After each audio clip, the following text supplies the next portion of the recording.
तो दोस्तों इस वीक हमें रेट गेन ट्रेवल टेक्नोलॉजीज का आईपीओ देखने को मिलता है। अगर हम इसके ग्रे मार्केट प्रीमियम की बात करें तो 50 रुपये का अभी के समय में देखने को मिल रहा है जिस समय मैं वीडियो बना रहा हूं। तो ये वीडियो उन लोगों के लिए यहीं पे ख़त्म होता है क्योंकि जो लोग ग्रे मार्केट प्रीमियम को देख करके अप्लाई करते हैं उन्हें यहाँ पे रेट मालूम हो चुका है। दोस्तों मैं यहाँ पे ग्रे मार्केट प्रीमियम की बात इसलिए कर रहा हूँ कि देखिए बहुत सारे लोगों को हैप्पीएस्ट माइंड भी मिला था। मैं ऐसे लोगों को जानता हूँ जिन्हें हैप्पीएस्ट माइंड मिला था, क्लीन साइंस मिला था, सोना बीएलडब्ल्यू मिला था और वो लोग जो है तो यहाँ पे लिस्टिंग डे में ही या उसके कुछ समय बाद प्रॉफिट बुक करके यहाँ से एग्जिट कर लिए हैं। तो दोस्तों अगर आपको कंपनी का बिजनेस नहीं पता होगा तो आप उसके पोटेंशियल को नहीं मेज़र कर पाएंगे कि उस कंपनी में अभी और कितनी उड़ान भरने का वहाँ पे दम हमें देखने को मिलता है। इसलिए काफ़ी ज़्यादा इंपॉर्टेंट यहाँ पे ये हो जाता है कि आप कंपनी के बिजनेस को समझें, उसकी इंडस्ट्री की ग्रोथ को समझें और फिर उसके बाद वहाँ पे अगर आप सब्सक्राइब करते हैं तो वो डिसीजन आपका होना चाहिए कि आप ग्रे मार्केट प्रीमियम पे सब्सक्राइब कर रहे हैं या फिर उसके बाद लॉन्ग टर्म के लिए उस स्टॉक में आप जाना चाह रहे हैं। तो आज की इस वीडियो में हम बात करेंगे कि कंपनी क्या कार्य करती है, किस इंडस्ट्री में कार्य करती है और यहाँ पे हम फाइनली ये देखेंगे कि इसमें अप्लाई करना है या नहीं।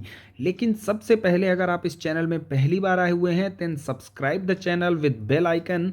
आईपीओ से रिलेटेड, स्टॉक मार्केट से रिलेटेड और म्यूचुअल फंड से रिलेटेड ऐसी बेहतरीन और शानदार वीडियो को सबसे पहले एक्सेस करने के लिए। तो बिना किसी देर के वीडियो को कर लेते हैं शुरू। तो दोस्तों आइए यहाँ पे हम पहले एक बार कंपनी का ओवरव्यू देख लेते हैं, कंपनी कैसे बिजनेस में कार्य करती है। यहाँ पे कंपनी आपको जो है तो टूरिज्म और होटल के बिजनेस में कार्य करती हुई देखने को मिलेगी। अगर कंपनी का मेन बिजनेस हम बात करें तो वो SaaS मॉडल पर यहाँ पे हमें कार्य करते हुए देखने को मिलता है, सॉफ्टवेयर एज अ सर्विस। तो यहाँ पे कंपनी इन शॉर्ट अगर मैं बताऊं तो सॉफ्टवेयर एक डेडिकेटेड सॉफ्टवेयर यहाँ पे कंपनी बनाती है जिस सॉफ्टवेयर को एज अ प्लेटफॉर्म ये जो है तो कई सारे डिस्ट्रीब्यूटर्स को देती है और वो सारे लोग उस प्लेटफॉर्म को वहाँ पे एक्सेस करते हैं। थोड़ी देर में ये चीज़ आपको डिटेल में समझ में आ जाएगी जब मैं यहाँ पे SAS के ये जो 3 सेगमेंट हैं इनके बारे में डिटेल में आपको यहाँ पे डिस्क्राइब करूँगा। चलिए यहाँ पे सबसे पहले हम डिस्ट्रीब्यूशन के सेगमेंट से समझते हैं कि कंपनी कार्य कैसे करती है। अब जैसे आप लोगों ने यहाँ पे बहुत सारी ऐप्स को यूज़ किया होगा, फॉर एग्जांपल के लिए अगर मैं बात करूँ मेक माई ट्रिप को यहाँ पे यूज़ किया होगा, गोआईबीबो की अगर मैं बात करूँ तो वहाँ उसे यूज़ किया होगा। तो ये सारे यहाँ पे बिजनेस इन सारे यहाँ पे अगर आप ऐप यूज़ करेंगे या साइट यूज़ करेंगे तो आपको क्या मिलता है, बहुत सारे यहाँ पे होटल्स की डिटेल मिलती है, उनके प्राइसेस मिल जाएंगे, आपको एमिनिटीज़ मिल जाएगी, क्या क्या सुविधा वहाँ पे उपलब्ध है, आपको वहाँ पे पार्किंग की फैसिलिटी है या नहीं, वाईफाई की फैसिलिटी है या नहीं, ये सारी डिटेल्स जो है आपको एक जगह पे मिल जाती है। तो वो कैसे होता है, वो यहाँ पे रेट गेन कंपनी के थ्रू होता है। ये कंपनी क्या करती है कि एक प्लेटफॉर्म यहाँ पे बनाती है, स्पेशली यहाँ पे इन्होंने जो डिस्को का यहाँ पे एक्विजिशन किया है उसका काफ़ी बड़ा यहाँ पे रोल देखने को मिलता है क्योंकि इसके सॉफ्टवेयर से ये यहाँ पे एक जो प्लेटफॉर्म बनाते हैं वहाँ से कई सारे जो होटल्स होते हैं वो सारी डिटेल्स जो है यहाँ पे देते हैं और जो मेक माई ट्रिप या गोआईबीबो जैसे यहाँ पे डिस्ट्रीब्यूटर्स होते हैं वो यहाँ पे इन सारी डिटेल्स को एक्सेस करते हैं और हमें यहाँ पे सारी नोटिफिकेशन या जो भी जानकारी है वो मिल जाती है कि कौन सा होटल खाली है या नहीं, उसके रेट्स क्या हैं, वहाँ पे सर्विसेज क्या मिलने वाली है। तो एक तरह से ये एक ब्रिज का काम करते हैं, एक ये मीडिएटर का यहाँ पे कार्य करते हुए हमें देखने को मिलते हैं।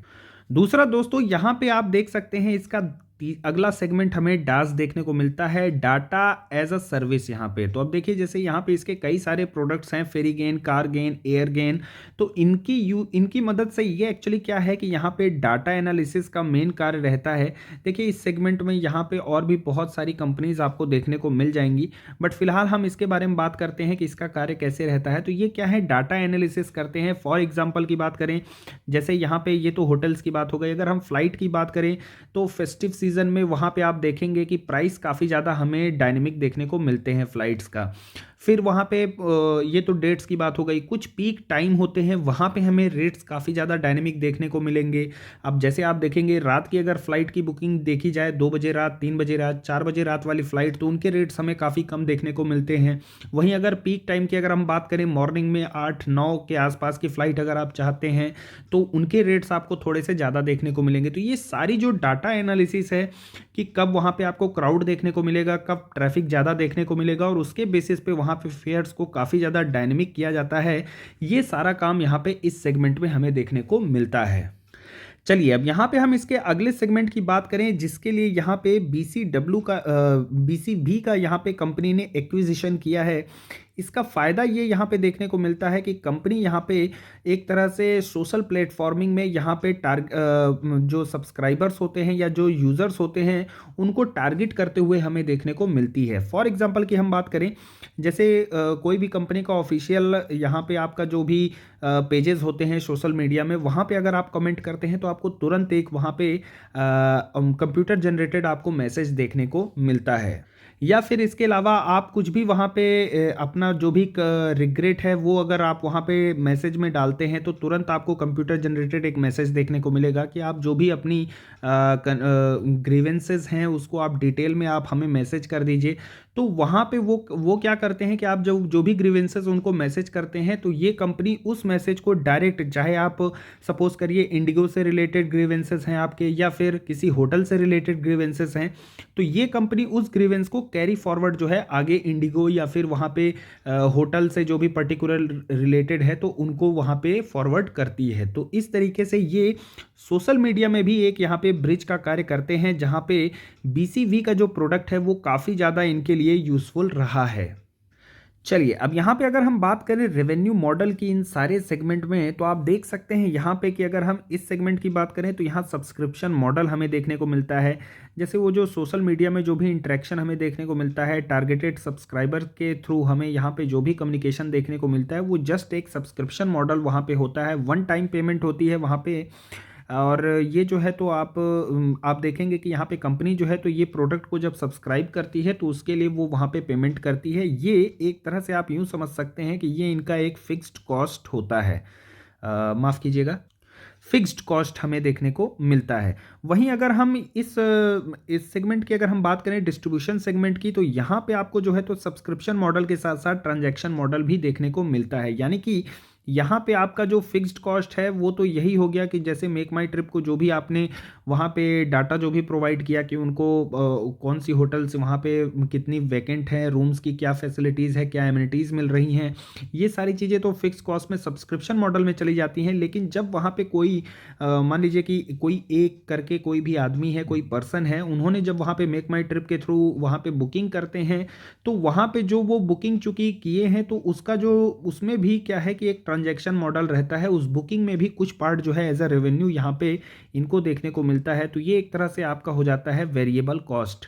यानी कि कुल मिला के यहाँ पे रेवेन्यू जो है तो दो पार्ट में आपको देखने को मिलेगा। अगर मान लीजिए कि बुकिंग नहीं होती है तो भी चूंकि सब्सक्रिप्शन मॉडल है तो ये इतना फिक्स कॉस्ट तो उनको मिलना ही मिलना है। अगर बुकिंग बहुत ज़्यादा हमें देखने को मिली तो उस केस में इनका रेवेन्यू काफ़ी ज़्यादा शूट अप होते हुए देखने को मिलेगा। यानी कि फेस्टिव सीजन में ट्रैफिक डेट्स में जब ट्रैफिक काफ़ी ज़्यादा होना है तो वहाँ पे इनका रेवेन्यू हमें बढ़ता हुआ देखने को मिलेगा। ये चीज़ को थोड़ा नोट कीजिएगा क्योंकि इसको मैं थोड़ा डिटेल में बताऊंगा, एक बार फिर से इस चीज़ को डिस्कस करूंगा कि इनके रेवेन्यू कब घटते हैं और कब वहाँ पे हमें बढ़ते हुए दिखाई पड़ेंगे। वही लगभग सिमिलर सी कहानी हमें डैश में भी देखने को मिलती है। सब्सक्रिप्शन मॉडल और हाइब्रिड मॉडल देखने को मिलेगा। यहाँ पे एक फिक्स कॉस्ट रहता है, ये आपका एक वेरिएबल कॉस्ट जो कि ट्रैफिक डिपेंडेंट आपका रहने वाला है। चलिए अब यहाँ पे थोड़ा सा रेवेन्यू का हम ब्रेकअप देख लें। आप देख सकते हैं 14% का जो रेवेन्यू है हमें मार्टेक यहाँ पे सेगमेंट से देखने को मिलता है, मार्केटिंग टेक्नोलॉजी से। दूसरा यहाँ पे जो है तो 48% का हमें डिस्ट्रीब्यूशन सेगमेंट से देखने को मिलेगा और डाटा एज अ सर्विस से हमें लगभग 37% का रेवेन्यू जनरेट होता हुआ देखने को मिलता है। फिलहाल की अगर हम बात करें तो यहाँ पे मार्केटिंग जो है तो सिर्फ होटल के सेगमेंट में हमें देखने को मिलती है, बाकी जगह ग्रोथ की अपॉर्चुनिटी देखने को मिलती है। कंपनी जो है तो आने वाले टाइम में यहाँ पे एक्सपेंशन करती हुई देखने को मिलेगी। वहीं डिस्ट्रीब्यूशन की अगर हम बात करें तो एयरलाइंस और कार यहाँ पे रेंटल में नहीं देखने को मिलेगी, बाकी जगह तो आपको देखने को मिलती है। और यहीं पे डैश की अगर हम बात करें आर्टिफिशियल इंटेलिजेंस, तो यहाँ पे इनका जो है तो प्रेजेंस का हर एक सेगमेंट में आपको देखने को मिलेगा। चलिए एक बार यहाँ पे हम इनके रेवेन्यूज़ को देख लें। आप देख सकते हैं कि ये जो सब्सक्रिप्शन टाइप होते हैं ये एक तरीके से आपके रिकरिंग रेवेन्यू के अंतर्गत आते हैं। वहीं पे अगर हम इनके जियोग्राफिकल रेवेन्यू की बात करें तो नॉर्थ अमेरिका से 65%, एशिया पैसिफिक से 15%, यूरोप से 15% और अदर से यहाँ पे 5% का रेवेन्यू जो है तो जनरेट होता हुआ देखने को मिलेगा। यहाँ पे आप देख सकते हैं हाई रिकरिंग रेवेन्यू जो है तो सब्सक्रिप्शन बेस्ड बिजनेस से ही आपको यहाँ पे देखने को मिलता है। चलिए, अब यहाँ पे हम एक बार इनके कस्टमर्स को देख लें तो आप देख सकते हैं कि अगर हम ओवरऑल की बात करें तो यहाँ पे एक्टिव कस्टमर्स आपको ईयर ऑन ईयर यहाँ पे बढ़ते हुए देखने को मिलेंगे। वहीं पर अगर हम डास बिज़नेस की अगर हम बात करें तो वहाँ आप देख सकते हैं कि एडिशन जो है यहाँ पे हमें काफ़ी अच्छा देखने को मिलता है, लेकिन एक फॉल जो है एडिशन में आप देखेंगे यहाँ भी देखने को मिला है और यहाँ पे भी आप कहें तो एक तरह से यहाँ पे भी आपको देखने को मिला था। तो वो एक कोविड का जो इम्पैक्ट है एक तरीके से आपको इस बिज़नेस में अच्छा खासा देखने को मिलेगा और ये मेरे ख्याल से मार्केट में जो कोई भी है वो इतना तो जानता है कि टूरिज़्म और होटल को यहाँ पे कोविड ने जो है तो सबसे ज़्यादा इम्पैक्ट किया है। अब एक अच्छी चीज़ यहाँ पे आपको ये देखने को मिलेगी कि इनके डैश बिज़नेस में फिर भी नेक्स्ट ईयर जो है तो कस्टमर का एडिशन होते हुए देखने को मिला है, बट यहाँ पे मार्केटिंग आपको बिल्कुल भी नहीं देखने को मिली है, वहाँ आपको कम होते हुए ये देखने को मिले हैं।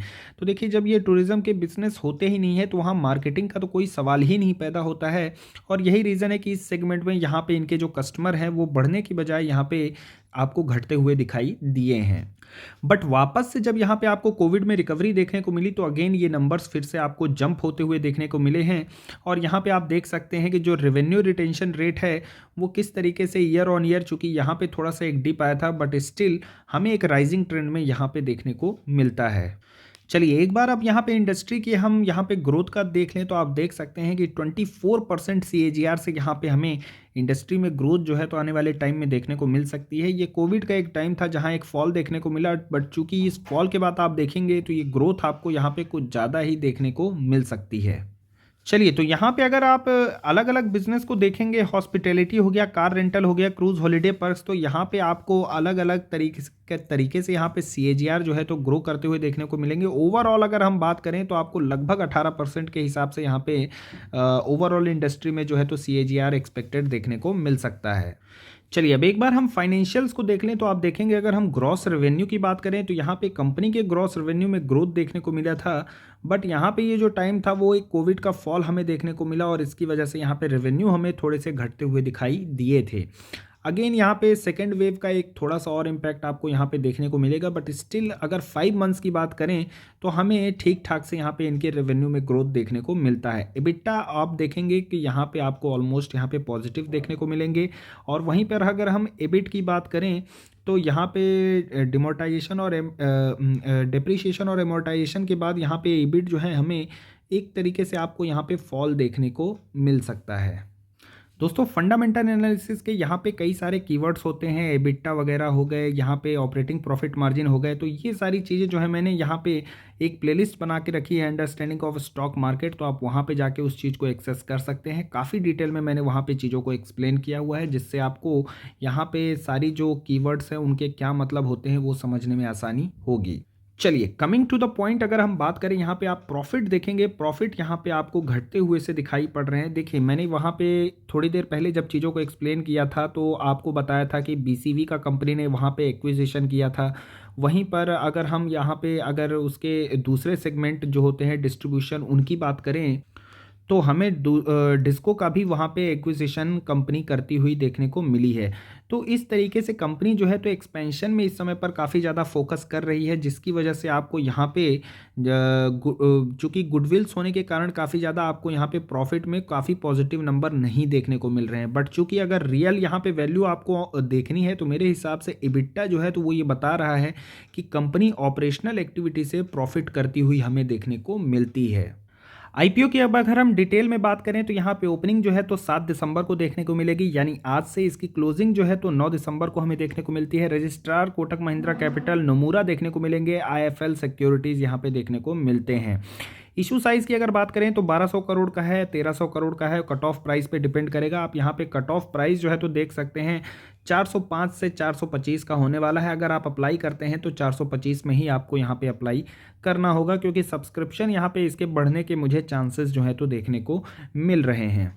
अगर हम इसके अलॉटमेंट की बात करें तो 14 दिसंबर को अलॉटमेंट देखने को मिलेगा। रिफंड 15 दिसंबर तक आपको यहाँ पे मिल जाएंगे। शेयर्स जो है तो 16 दिसंबर को क्रेडिट होने वाले होंगे और यहाँ पे इसकी जो लिस्टिंग है वो हमें 17 दिसंबर को देखने को मिल सकती है।